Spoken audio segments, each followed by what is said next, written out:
मेहमान हैं, मैं सबको आज मुबारक देता हूं इस बड़े बड़े बड़े जलसे पे। अच्छा,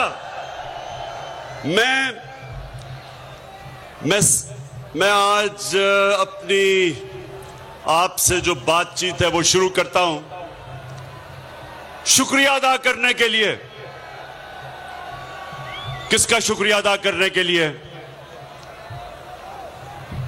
सबसे पहले आसिफ जरदारी, आपका शुक्रिया।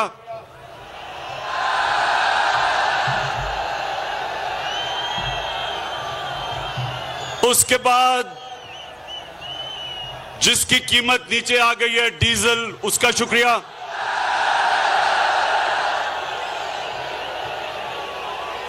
लेकिन सबसे ज्यादा मैं शुक्रिया अदा करना चाहता हूं जो पाकिस्तान का